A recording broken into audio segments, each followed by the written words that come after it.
Hello guys, welcome back my channel. कैसे हैं सब आप? और हम भी ठीक ही हैं। आपको पता है, आपने थंबनेल पे तो देख ही लिया होगा ट्रीज़ा की जो नेक्स्ट वीडियो मैंने अपलोड की थी, तो उस पर आपने देख ही लिया होगा कि ट्रीज़ा की हालत कैसी हो रही है। ट्रीज़ा को हम लोग लेके बहुत भागे हैं, कभी से हॉस्पिटल, कभी उस तो बहुत ज़्यादा मैं रोई हूँ। इसके वालिद भी बहुत रोए हैं क्योंकि वो मेरे सामने रो नहीं रहे थे इस वजह से, क्योंकि उनको पता था कि अगर मैं रोऊंगा तो ये भी हिम्मत हार जाएगी। तो लिहाजा मैं धो रही हूँ कपड़े, और जो है 31 तारीख को फिर ट्रीज़ा को फिर हॉस्पिटल लेके जाना है। तो मैंने कहा मैं भी अपना थोड़ा थोड़ा काम निपटा लूँ, ताकि जो है कपड़े धोने की जो बड़ा काम होता है वो तो निकल ही जाए, मतलब निपट जाए तो अच्छा है। देखें गाइस, मेरे बेटी के पैर, इस कदर इसके पैर यूँ स्वेल हो रहे हैं। इसके जो अंदर प्रॉब्लम है इसकी वजह से ये इसके पैचेस भी ब्लू हो रहे हैं। पहले इसके पैचेस पड़े हुए थे, वो भी इसका ऐसा हो रहा है, ठीक नहीं हो रहे हैं। प्लीज़ मेरी बेटी के लिए दुआएं करें, और आपकी दुआओं की बहुत ज़रूरत है। ये इसकी पूरा पैर जो है स्वेल हो रहा है। इसको जब तकलीफ़ होती है तो ये रोती भी है। अभी ये देखें रो रही है। क्या हुआ मेरे बेबी को? बुखार भी हो रहा है मेरे बच्चे को। इस कदर ये मेरी बेटी तकलीफ़ में है, ये रोती है। लेकिन हम हॉस्पिटल भी लेके जा रहे हैं, सब कुछ कर रहे हैं, लेकिन शिफा करना तो खुदा के हाथ में है, खुदा ही देगा। तो इसको जब तकलीफ़ होती है तो ये तब ही ज़िद करती है, वैसे आराम से चुपचाप लेटी रहती है, पड़ी रहती। जी मेरी जान, जी मेरा प्यारा बच्चा, मेरी दुनिया। क्या हो गया, क्या हो गया मेरी सोने बेबी को? रोते नहीं है ये शुभ। आप जल्दी जल्दी शफा देगा, जल्दी जल्दी चैनू ठीक हो जाएगा मेरा, ठीक है ना? देखो, मैं आपके सारे फ्रेंड्स को, सब गाइस को भी कह रही हूँ कि मेरी बेटी के लिए दुआ करें, ट्रीज़ा के लिए दुआ करें, ताकि ट्रीज़ा ठीक हो जाए तो चैनू जल्दी जल्दी ठीक हो जाएगा। तो हमारे पास्टर साहब बहुत अच्छे हैं, उन्होंने हमारे साथ बहुत कोऑपरेट किया, अपनी गाड़ी दे दी ताकि इसको लेके ये लोग अगर इधर से उधर जाना होता है तो ये लोग जाते रहें। बाकायदा हमारी जो आंटी हैं, क्योंकि मेरे बच्चे उन्हीं के हाथों में पले बड़े हैं, तो वो बहुत ज़्यादा जो थे ना परेशान थी, रो रही थी। और हमारे जो छोटे पास्टर साहब हैं वो भी बहुत परेशान थे, वो हॉस्पिटल में, क्योंकि वाइज़ा वो ख़ुद एक डॉक्टर है और वो समझ सकते हैं। तो बहुत अच्छे लोग हैं, उन्होंने हमारे साथ बहुत कोऑपरेट किया और हमें अपनी गाड़ी भी दी ताकि इसको लेके घूमते रहें जहाँ जहाँ इनको जाना है, जिस हॉस्पिटल में भी लेके जाना है। तो उन्होंने हमसे बहुत अच्छा ताउन किया है, क्योंकि हम उन्हीं के घर में रहते हैं। मेरी शादी को भी 21 साल हो चुके हैं, तो मैं इसी घर में ही हूँ। और हमारे पास्टर साहब, उनकी जो हमारी पास्टर नहीं है वो भी बहुत अच्छी हैं, सब बहुत अच्छे हैं। तो हमें उन्हें अपनी गाड़ी दे दी ताकि लेके तुम लोग जहाँ जहाँ जाना है इसको लेके जाते रहो। फिर हम लोग रात को, तो एक इसको जो है 20 साल से लेके और 21 साल तक, तब भी ये बच्चों का ख़तरा होता है। इनके 3 जो है चांसेस होते हैं, 3 उम्र की स्टेप होते हैं जो जिनमें इनकी मौत हो जाती है। तो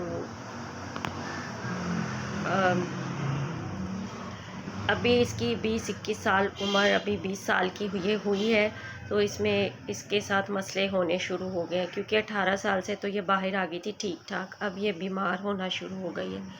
तो डॉक्टरों ने यही बोला है कि जब हम इसको हॉस्पिटल लेके गए तो डॉक्टर इस दौरान इसको कुछ भी हो सकता है, हम इसको वेंटिलेटर पे नहीं करेंगे। तो मेरा भाई है छोटा, वो भी मेडिकल में है, उसने, मेरी बड़ी सिस्टर है, उन्होंने मुझे बहुत तसल्ली दी। बहुत लोगों ने, हमारे पास्टर साहब बहुत अच्छे हैं, बहुत। तो ट्रीज़ा को किडनी के अंदर भी स्टोन है। तो मेरी बच्ची को 3 मसले हैं। एक, इसके वाइट सेल बहुत ज़्यादा कम है, बहुत ही ज़्यादा कम है, तो इसको ब्लड की भी कमी है। और ये जो एपीवॉल लेती है ना, इसके साथ इसको डॉक्टर ने पहले ही बोला था इसको सीने की सोजन भी होगी और इसको ब्लड की कमी भी होगी। खैर कोई ना कोई टोनर तो मैं इसको देती रहती थी ताकत का, लेकिन फिर भी पता नहीं क्या मेरी बच्ची को मसला हुआ है। लेकिन डॉक्टरों ने यही बताया कि इसके 3 स्टेप होते हैं, 3 जो है इसके जो है आते हैं, क्योंकि एक 18 साल की उम्र में 18 साल की उम्र का ये ऐसा बच्चा हो जाए स्पेशल चाइल्ड, तो वो 18 साल तक वो एक्सपायर हो जाता है। तो अगर 21-22 अगर ये 19-20 साल की है तो सॉरी 20-21 साल की हो, तो एक तरफ मुझे अपनी वालदा की टेंशन थी क्योंकि वो भी उनका ज़हनी तवाज़ुन ठीक नहीं है, एक तरफ मुझे अपनी बेटी की भी। और मैं अपनी माँ से मिलने के लिए आज मुझे पूरा हफ्ता 1.5 हफ्ता हो गया, मैं मिलने के लिए भी नहीं गई। कल मैंने वीडियो कॉल पे बात की थी अपनी वालदा से और मेरी वालदा हंस रही थी, ट्रीज़ा की वजह से परेशान भी थी। तो लिहाजा आप लोग के सबकी मुझे सपोर्ट की बहुत ज़रूरत है। प्लीज़ मेरी बेटी के चैनल पे आए, मुझे सपोर्ट करें। मुझे आप लोग की सपोर्ट की बहुत ज़रूरत है, आपकी दुआओं की बहुत ज़रूरत है। तो क्योंकि लोग किसी की मजबूरी को नहीं देखते हैं, तो प्लीज़ मेरी चैनल पे आएँ और मुझे दुआओं की ज़रूरत है। मेरे चैनल पे आके मेरी बेटी के लिए दुआएं करें, तो मुझे आप लोग के सपोर्ट की और दुआओं की बहुत ज़रूरत है।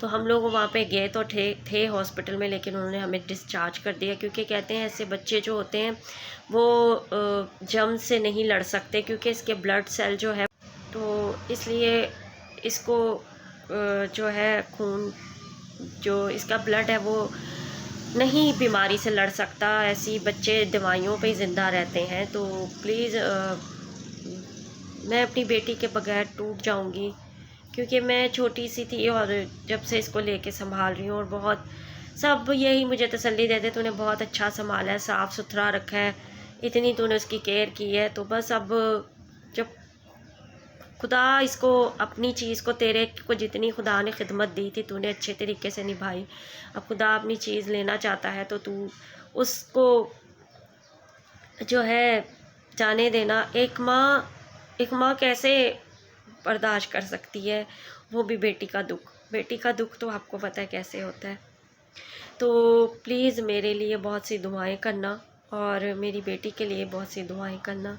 मैं और मेरे हस्बैंड बहुत मैं आप लोग के साथ ट्रीज़ा की रिपोर्टें ज़रूर शेयर करती, मगर ये है कि वो सारा डेटा डॉक्टरों के पास ही होता है, वो अपने पास सारा डेटा रखते हैं। तो अभी कुछ ऐसे थे जो इसके शॉर्ट स्क्रीन लिए थे, वो मैं आप लोगों से ज़रूर शेयर करूँगी। तो लिहाजा अभी जो इसको दवाइयाँ दे रहे थे वो तो मैं आपको दिखाती हूँ। एक तो ये मेडिसन है, ये इसको पूरे दिन में 1 गोली देनी है। ये है, ये इसकी ख़त्म हो चुकी है। और एक ये है, ये इसको कहते हैं जब तक ये ज़िंदा रहेगी तब तक इसको ये मेडिसन देनी है। ये भरपूर सी है, विटामिन सी। और एक ये फोलिक एसिड है, ये इसको 2 टाइम देनी है।